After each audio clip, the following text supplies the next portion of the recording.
carta a los romanos.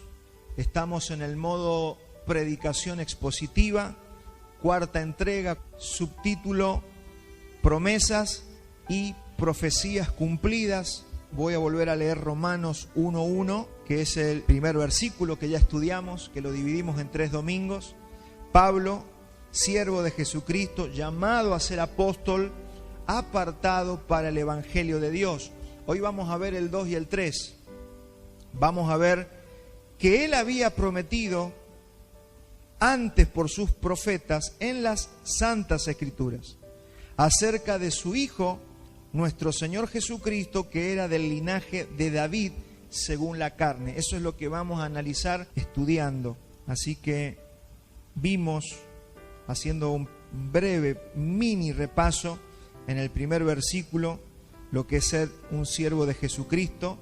En la segunda parte vimos que ese siervo lleva un mensaje que son las buenas noticias. Y también vimos la tercera parte el domingo pasado, lo que es ser llamado y apartado para el apostolado. Y hablamos de lo que es un apóstol verdadero, lo que es el apostolado y cuál es el papel o el rol que nos toca a nosotros como llamados por el Señor y como aquellos que hemos sido expuestos a la palabra y al fundamento de los apóstoles del Cordero. Hoy, en este verso 2, vamos a hablar de ese evangelio que había sido prometido y profetizado por los profetas en las Santas Escrituras. ¿Cuáles son esas buenas noticias?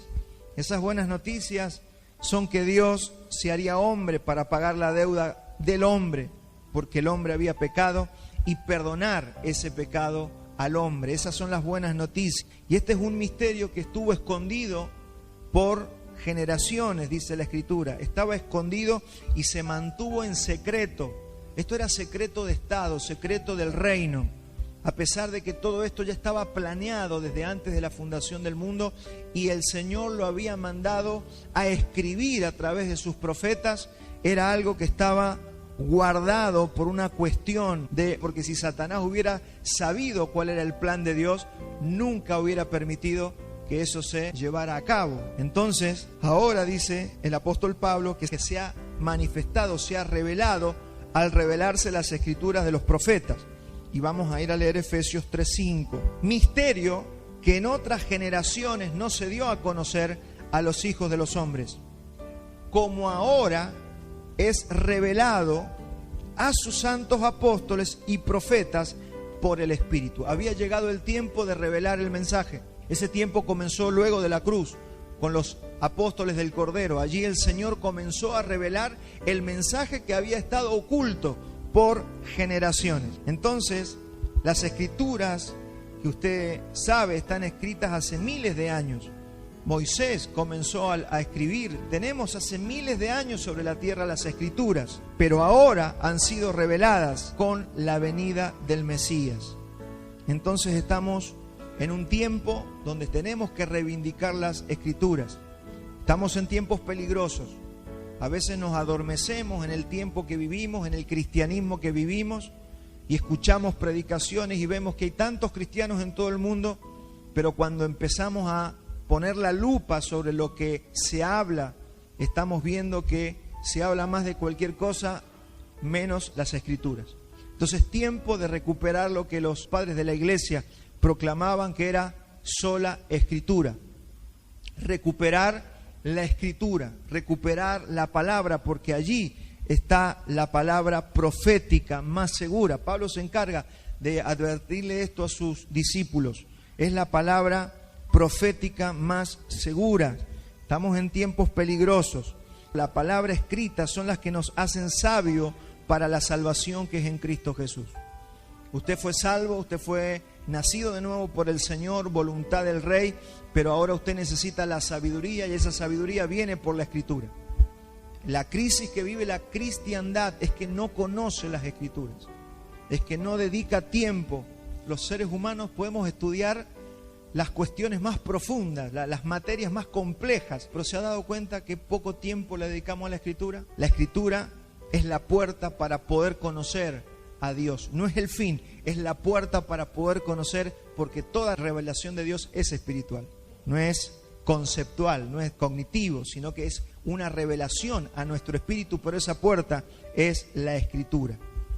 Entonces en el verso 2 y 3 vemos la promesa, la gracia y el amor de Dios expresado en la vida del Hijo de David.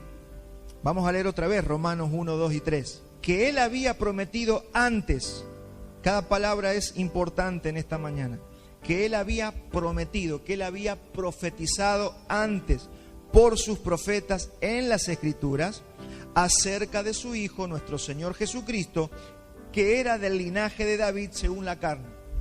Todo eso necesitamos entender. Que Él lo había profetizado, que estaba en las Escrituras, que es acerca de su Hijo y que era descendiente del rey David según la carne. Si usted lee los Evangelios, usted se va a dar cuenta que toda la discusión que hay en los Evangelios es sobre la autenticidad del Mesías. Todo lo que se discute en esos 4 libros es si es o no es el Mesías prometido. ¿Será o no será el Mesías que profetizaron los profetas?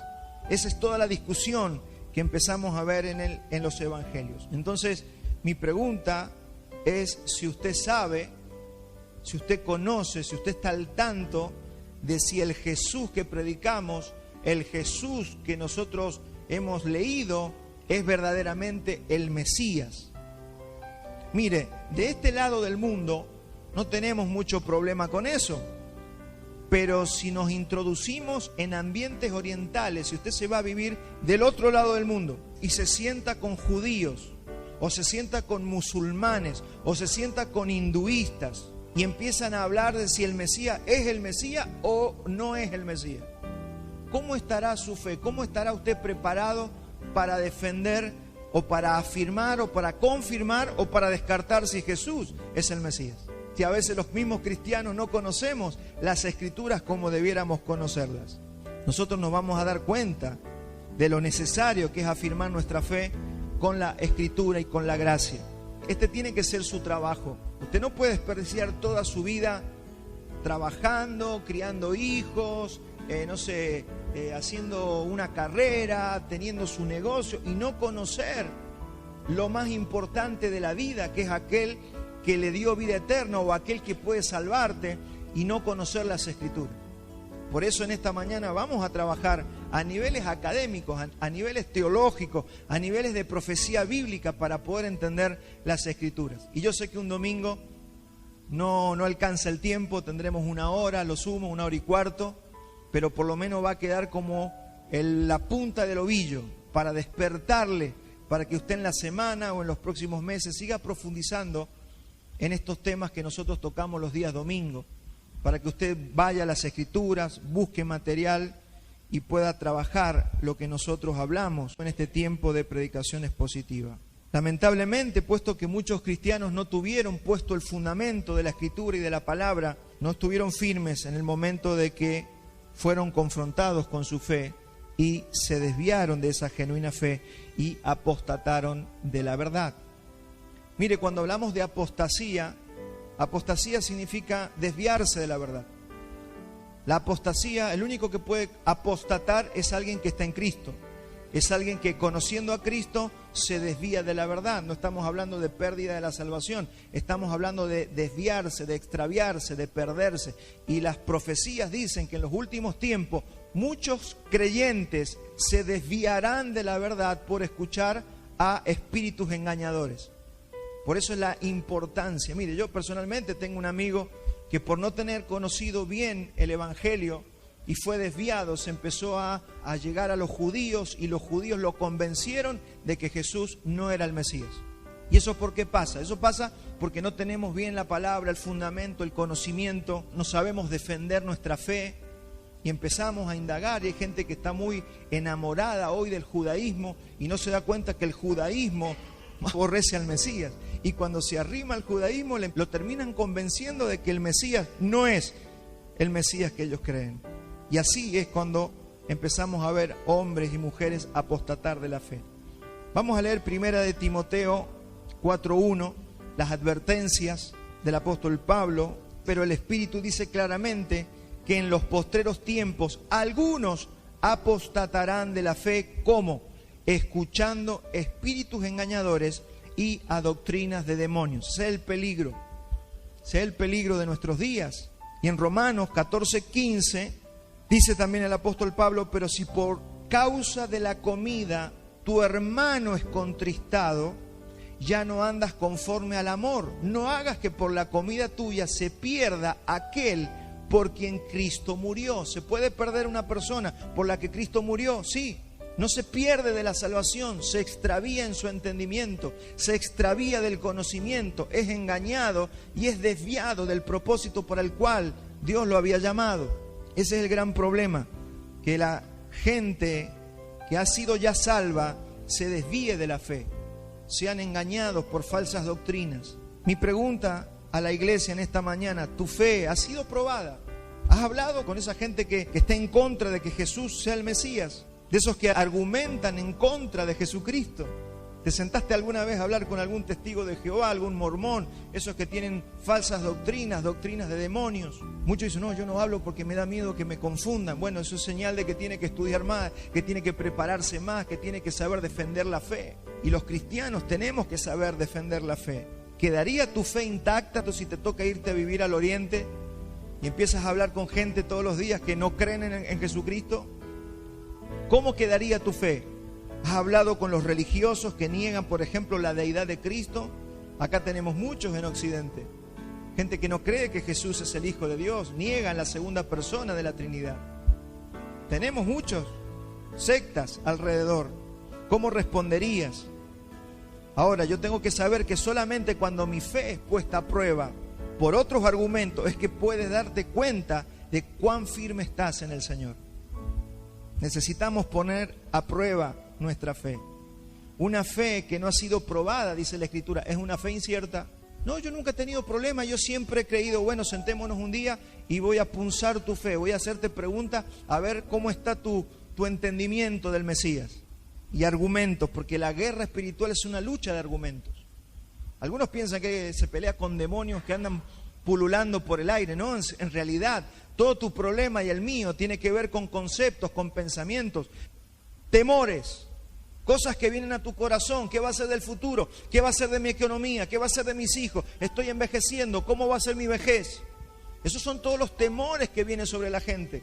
Lo triste es que pasa sobre los cristianos. Cuando la Escritura dice que el justo estará confiado como un león, a veces nuestra fe no alcanza los niveles en los que debemos vivir. Y eso significa que no estamos firmes en las Escrituras, en las profecías y en la palabra. Mire lo que nos dice el apóstol Judas, Judas 1:3. Amados, por la solicitud que tenía de escribirles acerca de nuestra común salvación, me ha sido necesario escribirles exhortándolos. ¿Para qué? Para que contendáis ardientemente por la fe que ha sido una vez dada a los santos. Que contiendas. No, yo no quiero discutir. No, contiende, tienes que defender la fe. Cuando ves que hay una falsa doctrina, cuando hay una herejía, ahí los cristianos somos la luz y la sal de la tierra. ¿Qué creemos que es ser luz y sal? En la primera área donde debemos ser luz y sal es defender la Escritura. Pero no, nadie dice nada, somos todos así como corderitos, nadie quiere discutir, nadie quiere levantar la voz, porque todos nos queremos llevar bien con todos. Y la Biblia dice que los cobardes no heredarán el reino de Dios. Entonces ahí entramos, nos vamos a poner en problemas con el Señor. O sea, somos cristianos, somos hijos de Dios, somos santos, sacerdotes del Dios Altísimo. Y no le estoy diciendo que se vuelva un discutidor, porque están los otros. Están los discutidores que viven discutiendo y que viven peleando con todo el mundo. No es ese el espíritu del que estoy hablando. Estoy hablando de defender la fe, las doctrinas, la palabra, el fundamento. Porque eso es lo que fortalece o lo que debilita a la iglesia. Bien, usted no sabe qué tan fuerte es hasta que le toca atravesar por la prueba. Usted no sabe cómo está su fe hasta que su fe no sea confrontada. Usted no va a saber cuánto sabe hasta que no va al examen. ¿O no le ha pasado? A mí me ha pasado. Yo sé. Y me tocaba el examen, un 3.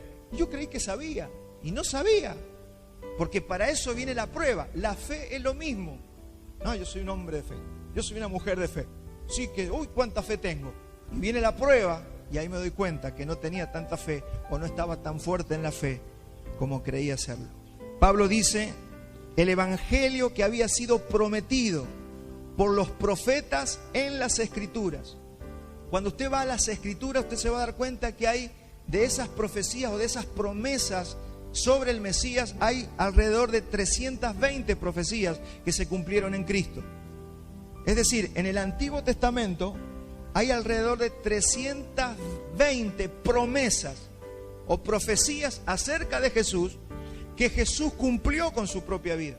Cuando Jesús dice: yo no he venido a abrogar la ley, yo he venido a cumplir la ley, lo que Jesús está diciendo, no, yo no estoy diciendo que hay que cumplir estos mandamientos, lo que estoy diciendo es que esos mandamientos hablan de mí y todas mis acciones están cumpliendo lo que de mí se profetizó. Eso es lo que está diciendo Jesús. Entonces, que yo muera en la cruz cumple una profecía, que yo resucite cumple una profecía, que yo sea hijo de David cumple una profecía.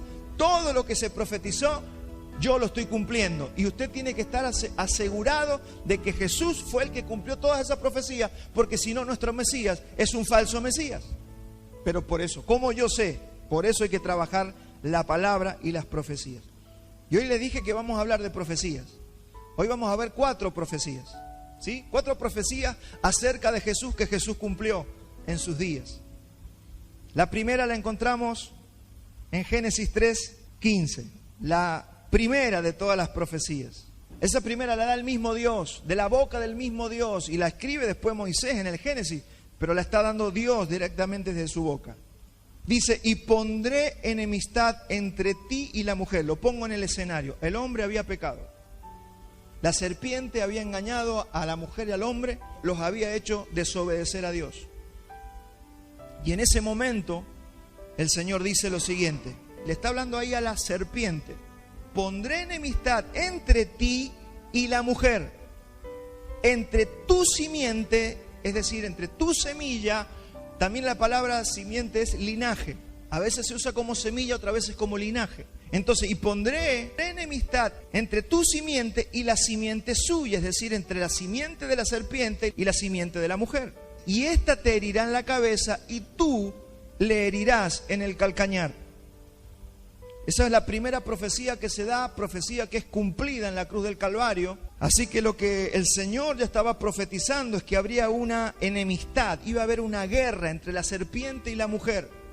La serpiente sabemos que es Satanás, y su simiente, es decir, la simiente o el linaje de Satanás, es su generación, es su linaje, los hijos del diablo.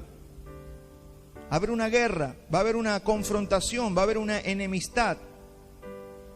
La mujer sabemos que es el linaje de Israel, que son los patriarcas, y también sabemos que su simiente es Cristo.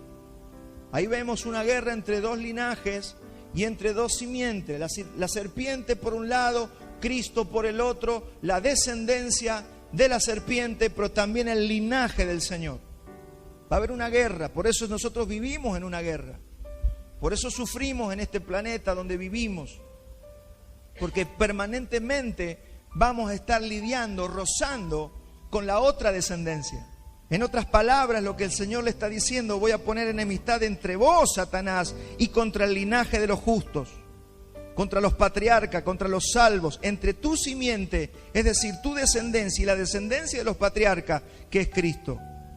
Cristo te herirá en la cabeza y tú le herirás en el calcañar. Fíjese que es un acto, es simultáneo. En el momento que Jesús, ¿cuántos saben lo que es un calcañar? Es un talón. Tú le herirás en el calcañar. Es decir, en el momento que el Señor está aplastando a la serpiente con su talón, la serpiente está mordiendo el talón del Señor. Por eso el Señor muere en la cruz, pero vence al diablo en el mismo instante.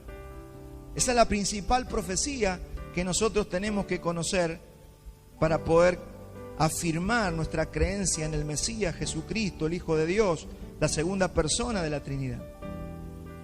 Esto es lo que afirma fe. Esto afirma tu fe. Pastor, eso yo ya lo he oído. Afirme su fe, crea, reafirme. Y si no lo creía o no lo entendía, créalo y entiéndalo. Porque usted no puede creer en algo que no entiende. Hay veces que tenemos una creencia, dice Pablo, como los demonios. Porque los demonios también creen y tiemblan. Pero nuestra creencia va más allá de esa creencia humana. Es una fe, un entendimiento, un conocimiento que nos afirma en nuestro hombre interior y nos alimenta. Esto que estamos haciendo hoy, orar, cantar, hablar de la palabra, luego comer del pan y de la copa, que luego almorcemos juntos, nos quedemos a comer. ¿Qué hace todo eso? Hace que nos fortalezcamos. Ese es el fin. Por eso te animo que cuando la iglesia se reúna, usted asista, usted esté, no menosprecie el cuerpo de Cristo, haga todo lo posible. Pero mi hermano, cuando la iglesia se reúne, usted tiene que darle la prioridad a la iglesia. Por eso tenés que revisar cómo estás allí en el discernimiento del cuerpo. Este es un resumen maravilloso del plan de redención escrito por Moisés, donde por primera vez Dios profetiza y promete la venida del Mesías para vencer al diablo y al pecado. Ese era el objetivo de esa profecía. Ustedes pecaron, ustedes desobedecieron, tienen que morir, pero ¿saben qué? Yo voy a solucionar lo que pasó. Vamos a ver otra profecía más, ¿le parece? La segunda profecía que vamos a ver es una que le dicen la reina de las profecías. Una de las profecías más maravillosas y más perfectas que hay, que es Isaías 53. Vamos a leer Isaías 53, a partir del 2. El Señor le habla a Isaías y le envía a escribir esta maravilla. Dice, subirá cual renuevo. Acuérdense que todo habla de Cristo. Todo habla de Cristo. Todo lo que está en el Antiguo Testamento tiene un objetivo, revelarnos a Cristo. Y dice, subirá cual renuevo delante de él. Y como raíz de tierra seca, no hay parecer en él. Esa palabra parecer habla de hermosura, de belleza. No hay parecer en él, ni hermosura. Le veremos más sin atractivo para que le deseemos. Despreciado y desechado entre los hombres. Varón de dolores, experimentado en quebranto, y como que escondimos de él el rostro. Fue menospreciado y no lo estimamos. Ciertamente llevó él nuestras enfermedades y sufrió nuestros dolores, y nosotros le tuvimos por azotado, por herido de Dios y abatido. Mas él herido fue por nuestras rebeliones, molido por nuestros pecados. El castigo de nuestra paz fue sobre él, y por su llaga nosotros fuimos curados. Todos nosotros nos descarriamos como ovejas, cada cual se apartó por su camino. Mas Jehová cargó en él el pecado de todos nosotros. Angustiado él y afligido no abrió su boca. Como cordero fue llevado al matadero y como oveja delante de sus trasquiladores. Enmudeció y no abrió su boca. Por cárcel y por juicio fue quitado, y su generación, ¿quién la contará? Porque fue cortado de la tierra de los vivientes, y por la rebelión de mi pueblo fue herido. Y se dispuso con los impíos su sepultura, mas con los ricos fue en su muerte. Aunque nunca hizo maldad, ni hubo engaño en su boca. Con todo eso Jehová quiso quebrantarlo, sujetándole a padecimiento. Cuando haya puesto su vida en expiación por el pecado, verá linaje, vivirá por largos días, y la voluntad de Jehová será en su mano prosperada. Verá el fruto de su aflicción, de la aflicción de su alma, y quedará satisfecho. Por su conocimiento justificará mi siervo justo a muchos, y llevará las iniquidades de ellos. Hermanos, esto se escribió 750 años antes de que Jesús muriera en la cruz. 750 años antes. Esto es maravilloso. Y una de las cosas tremendas es que cuando los judíos leen esto, usted no se debe preguntar lo mismo que yo. Y un judío que no cree en Jesús, cuando lee esto, ¿qué dice? ¿Sabe que los judíos piensan que se refiere al Estado de Israel? Ellos dicen, no está hablando del Jesús ese que ustedes tienen. Está hablando del Estado de Israel. Eso para que usted vea lo que es la ceguera espiritual. Es impresionante la exactitud con Jesucristo que tiene esta profecía. Por eso se le llama la reina de las profecías. Sin embargo, cuando hay una ceguera espiritual, leas como la leas, la leas al revés, de vuelta a la Biblia, no la va a entender. Por eso dice que ha sido revelada ahora por los apóstoles y profetas. ¿Se da cuenta? Cómo estuvo escondido, por más que estaba escrito, estaba velado, eso no se podía entender, nadie lo podía comprender. ¿Por qué? Porque estaba oculto, todo eso estaba guardado. Es maravilloso ver cómo el Señor en la Escritura prometió y cumplió a través de los siglos. La pregunta que yo a veces me hago es cómo el Estado de Israel se puede llevar nuestros pecados, ¿no? Pero usted se ha dado cuenta que hay gente que por más que usted discuta, por más que usted le muestra, por más que usted le dice y le muestra las evidencias, esa gente fanática, le ha pasado, ¿no? A todos nos pasó. Discutir con gente que no la ve. Usted y yo tenemos que entender que eso no es porque la gente es terca, sino que está ciega. La gente ciega es imposible de convencer. Alguien dijo por ahí, no discutas con un fanático porque lo único que quiere es defender su posición. Hermanos, tenemos que entender que la ceguera es espiritual, que la falta de entendimiento, la falta de comprensión es espiritual. Y muchas de las cosas que nosotros, como cristianos salvos, no entendemos, también es por ceguera espiritual. Usted y yo no estamos exentos de ceguera espiritual. Es por eso que se nos pide andar en el Espíritu. Hay gente que tiene ceguera espiritual en ciertas áreas de su vida. Hay gente que está ciega espiritualmente respecto de su sexualidad. Hay gente que está ciego espiritualmente respecto de la economía. Hay gente que está ciega espiritualmente, por más que sea salva, por más que sea un cristiano, que está ciego en cuanto a principios y valores de vida. Entonces podemos ver personas enceguecidas, parcialmente ciegas. Por eso es importante que nosotros seamos humildes en ese sentido y sepamos que podemos tener, que tenemos todos algún grado de ceguera espiritual y que necesitamos que la Escritura, que la palabra vaya abriendo nuestros ojos. Por eso es importante, hermano, esto que hacemos. Es fundamental que no perdamos el tiempo hablando de bueyes perdidos, de motivaciones y de que tú eres el gran campeón. No, tenemos que hablar la Escritura, porque la Escritura es lo único que puede abrir nuestro entendimiento y nuestros ojos. Y Pablo es llamado por Dios para llevar y revelar estas buenas noticias a los gentiles. Mire, mi hermano, el Hijo es la única esperanza para la humanidad y para todos los que creen. Él es la única esperanza para el pagano, para el judío, para el musulmán, para el hindú, para el ateo, para el bárbaro, para el civilizado y el incivilizado. Es la única esperanza para los orientales y para los occidentales. Y hoy que estamos en un país dividido por pensamientos políticos, Cristo es la única solución para los que están bajo los sistemas comunistas o presos de la avaricia capitalista, porque tenemos de todo. La gente está ciega, fanatizada, algunos ciegos al todo, otros parcialmente ciegos, pero tenemos que entender que el único que abre los ojos se llama Jesucristo, el Mesías. Jesucristo nuestro Señor. A través de su Espíritu abre nuestros ojos y empezamos a entender y empezamos a ver la vida. Por eso Cristo es la única esperanza para el hombre. No son los sistemas políticos, es Cristo. Primera de Juan 5:12 dice, el que tiene al Hijo tiene la vida, y el que no tiene al Hijo no tiene la vida. Porque a veces decimos, no, pero fíjese que los judíos son tan buenos y saben tanta Biblia. No tienen al Hijo, no tienen la vida. Sí, pero hay musulmanes buenos y hay hindúes que son de meditar tanto y traen tanta paz, por eso yo hago yoga. Mi hermano, todo eso usted tiene que entender que solo en Cristo está la paz. Jesús les dijo, yo no doy la paz como el mundo la da, yo se la doy eterna, una paz que sobrepasa todo entendimiento. Así que el que no tiene al Hijo no tiene la vida. No se engañe, no nos engañemos. Solamente hay vida en Cristo Jesús. Solamente se puede llegar a Dios el Padre a través de Jesucristo.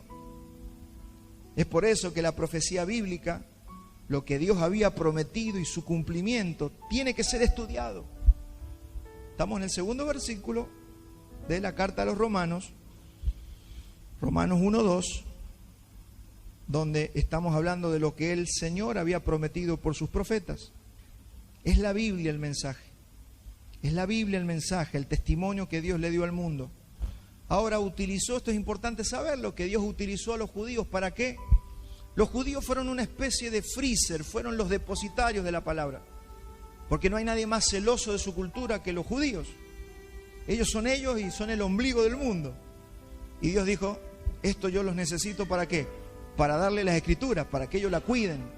Vieron que ellos creen que la escritura es de ellos nomás. A los demás dicen, no, ustedes tienen unas leyes ahí, 4 o 5, pero toda la escritura es de nosotros, de los judíos. Son orgullosos. Pero eso no es así. Dios les dio a ellos las escrituras, se las confió.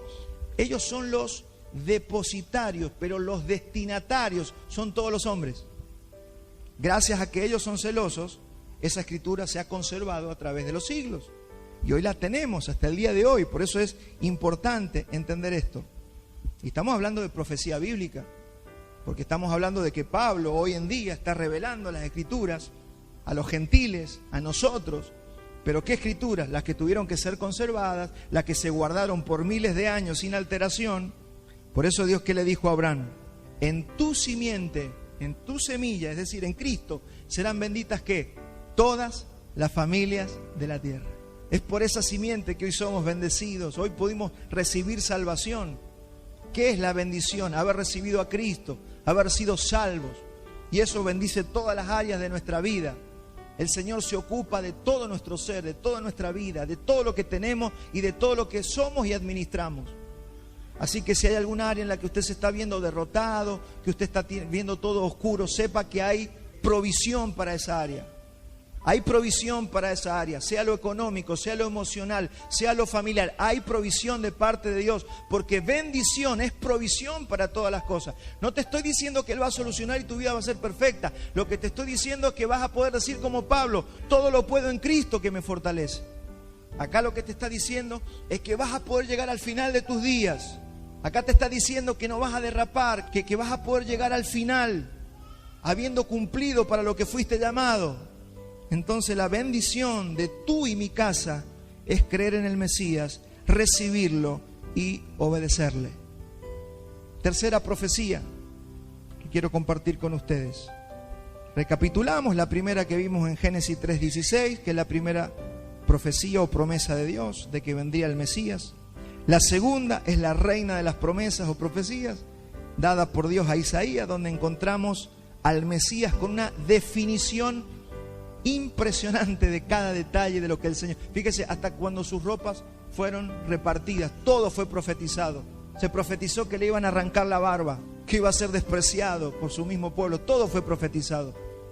Y la tercera, que vamos a hablar ahora, ¿qué dicen las profecías respecto de la venida del Mesías? Los judíos dicen que todavía no viene, lo están esperando.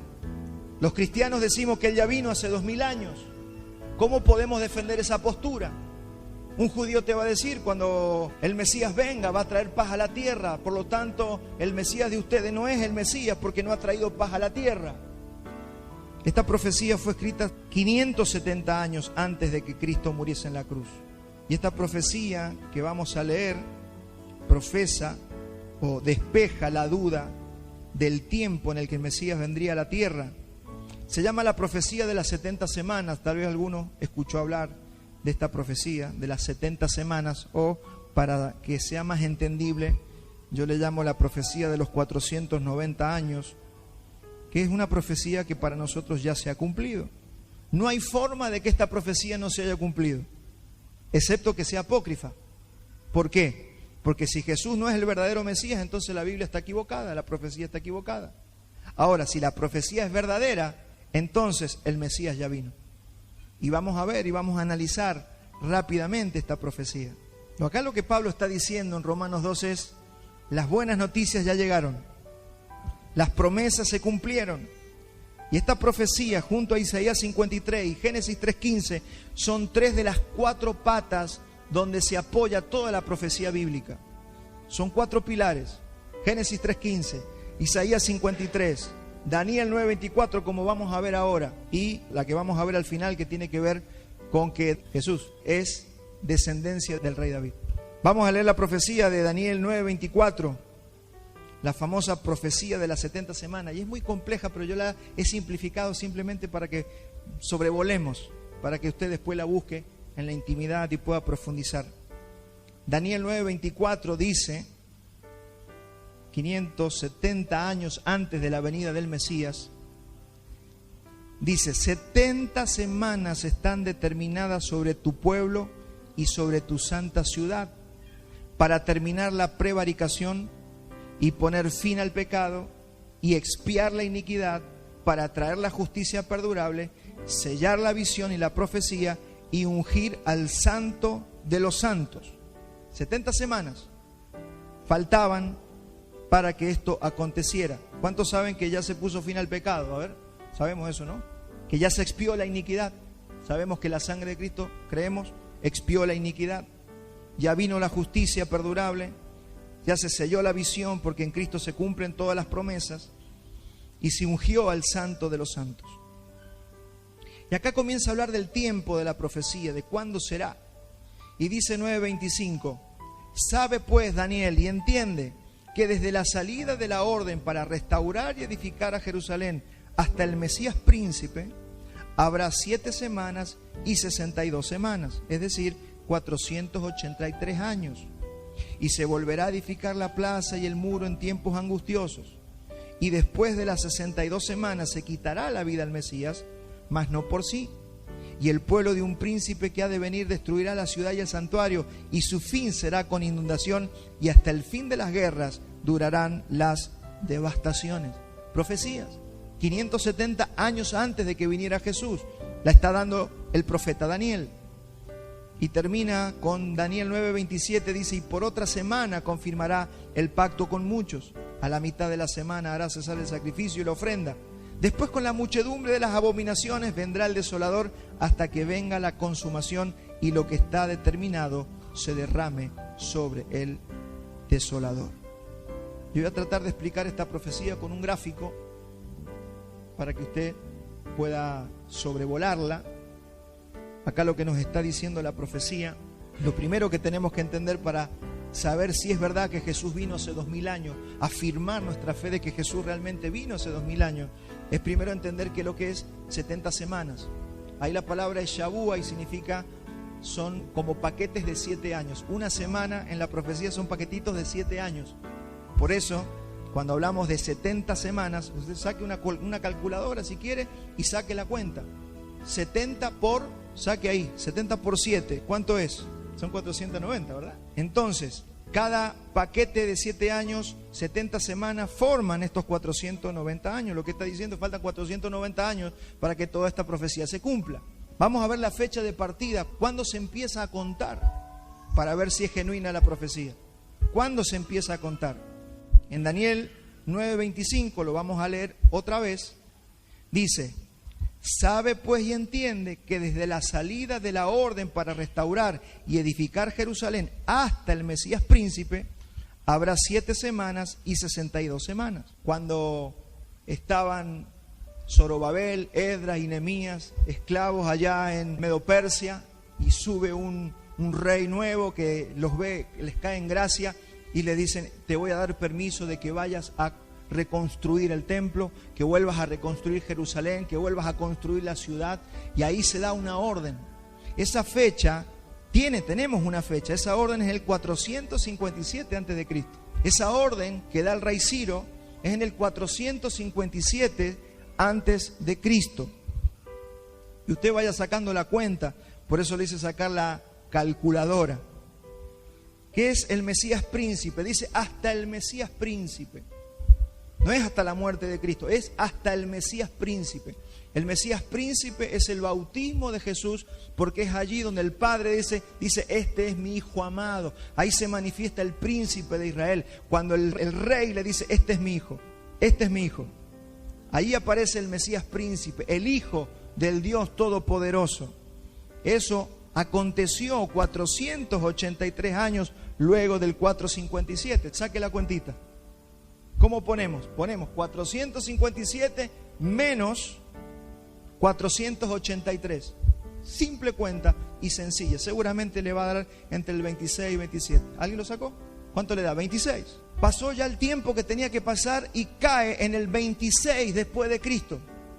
O sea que para que el Mesías príncipe apareciera, el que iba a ser ungido, porque usted sabe que Jesús fue ungido por Juan el Bautista cuando es bautizado en el Jordán. Dice que ahí vino el Espíritu Santo como paloma, listo para que comenzara su ministerio. Ahí aparece y se manifiesta el Mesías príncipe. Hermanos, estamos frente a una profecía que se cumplió de una manera extraordinaria, a la suma perfección. Y después, si usted dice, bueno, estamos en el 26, queda una semana de 7 años, ¿cuánto le pueden sumar 7 años más? ¿Qué número le da? Si sumamos 7 años más, es impresionante. Ahora, si esta profecía es verdad, Jesucristo vino hace alrededor de 2000 años. Si Jesús no es el Mesías, esa es una falsa profecía. O sea que no hay escapatoria. Sabemos que el Mesías ya vino. Esto es lo que nosotros tenemos que saber y entender y comprender para afirmar nuestra fe. Y si alguien algún día te llega a decir que esa profecía está mal, mire, aunque tenga, porque todos los calendarios tienen un desfasaje de 4, 5, 6 años. Pero la temporada fue hace 2000 años. Es decir, el Mesías ya vino. Ya mi interés también es despertar el hambre y la sed en usted para que usted diga, ay, vamos a estudiar esta profecía. Yo quiero afirmarme en la fe, quiero conocer cosas que a veces no nos hemos preparado, pero que es importantísimo que los cristianos podamos estar preparados para esto. Amados, ya vino el Mesías. La exactitud es asombrosa. Después hay algunas líneas que interpretan la última semana de una forma diferente, pero la temporada y el tiempo es el correcto. El Señor ya llegó, el Señor vino, lo que Él había profetizado por los profetas hoy se cumplió. Y Pablo lo que está diciendo en esta carta a los romanos es: yo fui apartado para predicar este evangelio, las buenas noticias del reino de Dios, que Él había prometido desde antes, misterio que en otro tiempo no fue revelado, pero que ahora ha sido revelado por medio de sus santos apóstoles y profetas. Mire, yo le voy a leer ahora lo que le pasó a Daniel, para que usted vea lo privilegiado que es usted. Ni el profeta Daniel entendió lo que usted y yo estamos entendiendo hoy. Mire lo que dice Daniel 12:8. Y dice Daniel: mas yo oí, mas no entendí, y dije, Señor mío, ¿cuál será el fin de estas cosas? Y Dios le respondió: anda, Daniel, pues estas palabras están cerradas y selladas hasta el tiempo del fin. ¿Cuál es el tiempo del fin? Cuando venga Cristo. Ya comenzó hace 2000 años el tiempo del fin. O sea, todo esto está sellado hasta que nazca Jesucristo y muera en la cruz. Muchos serán limpios y emblanquecidos y purificados, y los impíos procederán impíamente, y ninguno de los impíos entenderá, pero los entendidos comprenderán. Hermanos, el privilegio que nosotros tenemos.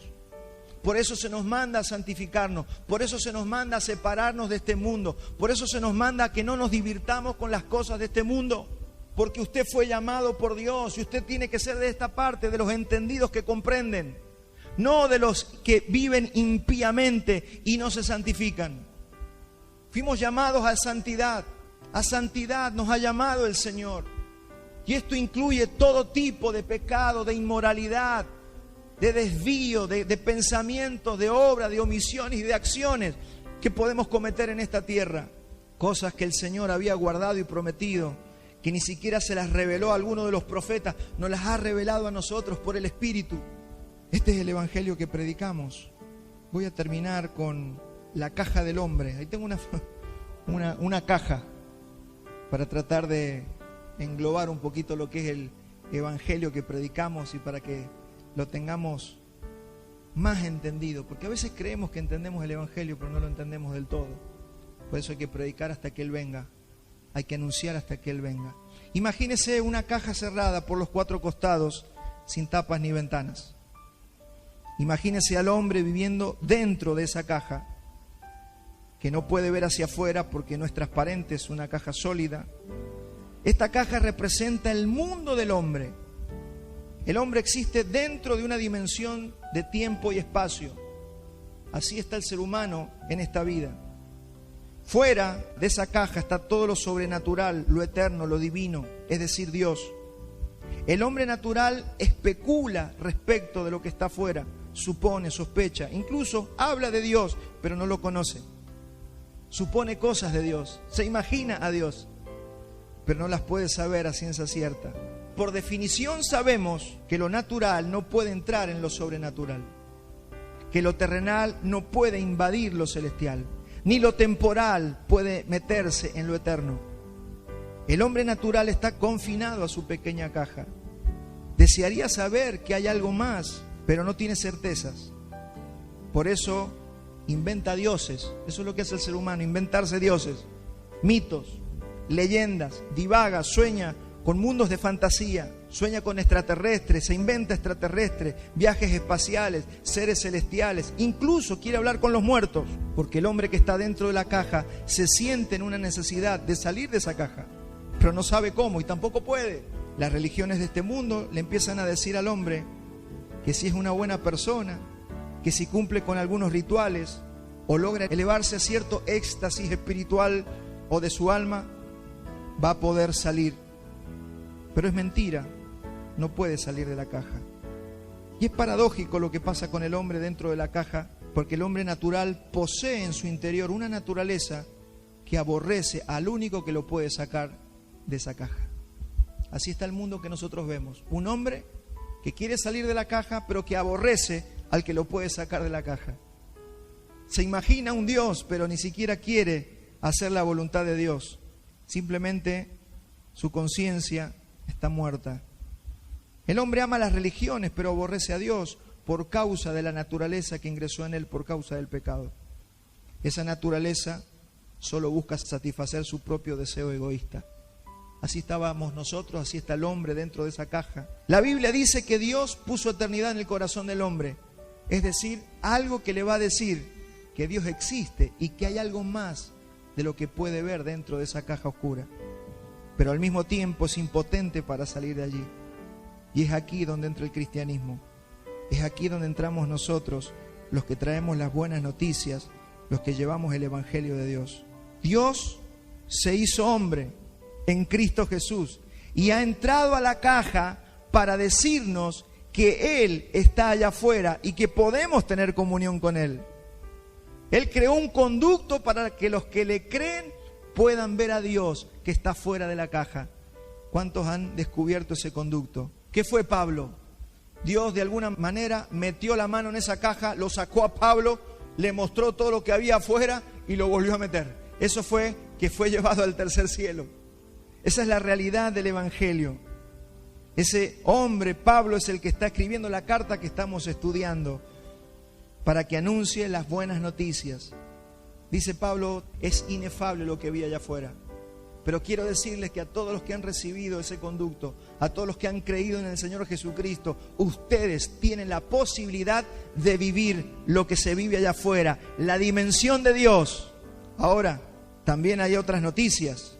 Le anunció al hombre que esa caja, imagínense una cinta de esas de las fábricas, de esas cintas donde se ponen los productos. Esa caja está en una cinta que está viajando hacia un horno de fuego.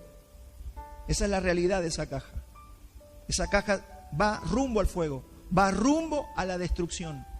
Y nosotros estamos para anunciar que eso va a pasar, que pronto va a arder esa caja con todos los seres humanos que estén adentro. Y una de las tantas buenas noticias es que a los que creen en Dios y en su Hijo Jesucristo, el Señor los va a sacar de esa caja antes de que esa caja arda en fuego. Esto es el Evangelio, de alguna forma graficado para que lo entendamos de alguna otra manera más. El apóstol Pablo dijo, insten a tiempo y fuera de tiempo, hablen, exhorten, procuren que la gente lo entienda. Si no lo entendiste de esta forma, entendelo de la forma de la caja, pero tienes que entender lo que está por pasar con el mundo. Que las pequeñas victorias en esta tierra, victorias humanas, no son lo que usted necesita. Que lo único que nos va a sostener para no caer en ese horno de fuego es estar en Cristo Jesús. Y que una vez que esa caja se queme en el fuego, los que hemos sido sacados tendremos acceso ilimitado a la dimensión sobrenatural del Padre. Estas son buenas noticias, mi hermano. Y de esto trata la carta a los romanos. De esto vamos a hablar en los próximos domingos. Vamos a ir profundizando más en este asunto del Evangelio de Dios. Y vuelvo a leerles Romano 1:1, 2 y 3. Dice Pablo, siervo de Jesucristo, llamado a ser apóstol, apartado para el Evangelio de Dios, que Él había prometido antes por sus profetas en las Escrituras. Y acabamos de ver estas 3 profecías y vamos a ver una cuarta para terminar, acerca de su Hijo, nuestro Señor Jesucristo, que era del linaje de David, según la carne. La pata número 4 o la profecía número 4 es que el Mesías tenía que ser hijo de David. Tenía que ser un descendiente del rey David, según la carne. Y esta es una de las mayores discusiones de los fariseos con Jesús en los evangelios. Sería hijo de David, y para eso es que usted en los evangelios ve las genealogías. Cuando usted empieza a leer la genealogía, dice, y este, hijo de este, hijo de este, hijo de este, hijo de este otro, hasta que nació Jesús. ¿Para qué están todas esas genealogías? Porque la gran discusión era si Jesús descendía de David o no. Los fariseos no querían aceptar eso. Decían que era hijo de fornicación, decían que era hijo de una prostituta, las cosas de cómo lo trataron a Jesús los fariseos. Ellos no soportaban que la gente le dijeran a Jesús, el hijo de David. Porque el hijo de David va más allá de una descendencia según la carne. Es el título del Mesías. Las profecías decían que el que nacería sería el hijo de David. Por eso dice, yo soy la raíz de David. En Mateo 1, no lo vamos a leer, del 1 al 17, usted tiene toda la genealogía que afirma que Jesús es descendiente del rey David. Lo que sí vamos a leer es Lucas 18:35, porque los fariseos y los judíos no lo reconocían a Jesús como el hijo de David. Pero aconteció que acercándose Jesús a Jericó, un ciego estaba sentado junto al camino, mendigando, y al oír a la multitud que pasaba, preguntó, ¿qué es aquello? ¿Qué estaba pasando? Y le dijeron que pasaba Jesús el Nazareno. Entonces dio voces diciendo, Jesús, hijo de David, ten misericordia de mí. ¿Sabe qué estaba pasando con esa persona? Estaba reconociendo a Jesús como el Mesías prometido a los hombres. Cuando un cojo, cuando un ciego, cuando un leproso decía, Jesús, hijo de David, ten misericordia de mí, le estaba diciendo, estoy reconociendo que eres el Mesías. Y la profecía decía que él vendría con sanidad en sus alas. Se llaman tzitzit. Y ahí dice que, por eso la mujer que tocó el manto, ¿se acuerdan? La mujer que tocó el manto tocó esa parte de sus vestimentas y dice que fue sanada del flujo de sangre. O sea, todo lo que estaba pasando es que las personas que creían que él era el Mesías recibían sanidad, porque él vino primeramente a los suyos, vino a su pueblo, los judíos de esos días, y todos aquellos que creían que él era el Mesías automáticamente eran salvos por la fe, no por cumplir la ley, eran salvos por gracia y por la fe. Por eso, fíjese que lo vil y menospreciado escogió Dios para avergonzar a los sabios, porque los cojos, los pobres, los ciegos, los mendigos sí podían ver, pero los fariseos, los que estaban vestidos de ropas caras, no lo podían ver, llenos de orgullo, no soportaban que la gente no los idolatrara a ellos. Era el orgullo de ese liderazgo. Y como iglesia, hermanos, nosotros estamos para hacer memoria, para predicar de esto y hacer memoria todos los días. A eso nos dedicamos. Esa es nuestra vocación. Cuando dice que fuimos llamados con una vocación, cuando dice la Escritura que Él tiene un propósito para nosotros, a veces pensamos, ¿cuál será mi propósito? Tocar el teclado en la iglesia, la guitarra, no sé, ser pastor. No, ese no es el propósito de Dios. El propósito de Dios tiene que ver con que yo pueda caminar mi salvación hasta la glorificación. Que yo pueda llegar ese día y el Señor me diga, bien, siervo fiel, en lo poco fuiste fiel, sobre mucho te pondré.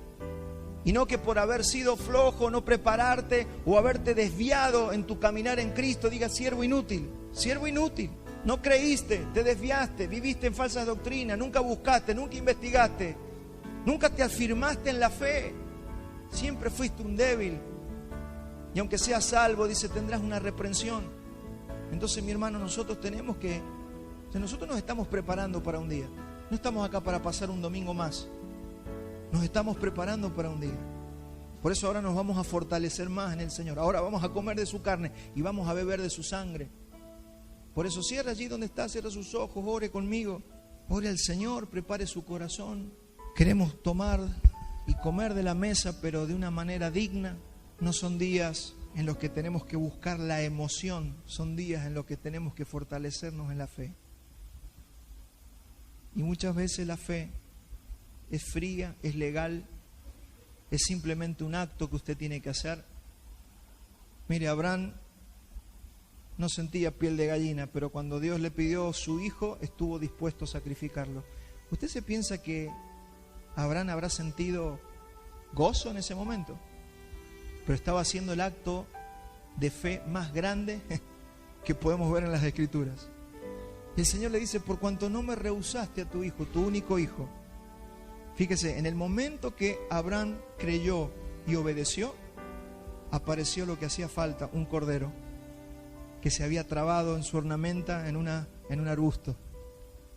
Aquellos que están buscando recursos, aquellos que están necesitando en este tiempo algo, antes de que aparezca eso que usted necesita, primero tienes que hacer un acto de fe, tienes que demostrarle al Señor que lo crees. Deje de ser el mendigo de Dios, ahí mendigando. A eso les llaman pordiosero, porque le piden a la por Dios. No, usted no es un pordiosero, usted es un hijo de Dios. Y los hijos de Dios hacemos actos de fe. Me emocione o no me emocione. Dios es proveedor de todas las cosas. ¿Lo quieres? Está. ¿Quieres formar familia? ¿Quieres casarte? ¿Quieres un trabajo? Todo está. La provisión está. Alguno estará clamando al Señor por una sanidad. Hermano, todo está disponible. La pregunta es si está dispuesto a dar un paso de fe o a hacer una obra de fe. Solo que a veces nuestra fe se adormece, se queda adormilada. Tenemos una fe perezosa. Señor, no te olvides de mí. Sí, pero no estamos haciendo nada. Entonces hoy vamos a preparar nuestro corazón en fe. Y la Biblia dice que todo lo que no proviene de fe es pecado. Así que no solamente usted tiene que arreglar cuentas con personas para tomar la mesa dignamente. Usted tiene que asegurarse de que no hay pecado en nuestro corazón. Así que tómese los minutos necesarios para arreglar delante del trono de la gracia. Y sepa que todo pecado es perdonado porque Él ya derramó su sangre. Y si usted puede gestionar en estos minutos en fe, el Señor va a trabajar en nosotros. Vamos a ministrar al Señor, vamos a terminar adorando al Rey.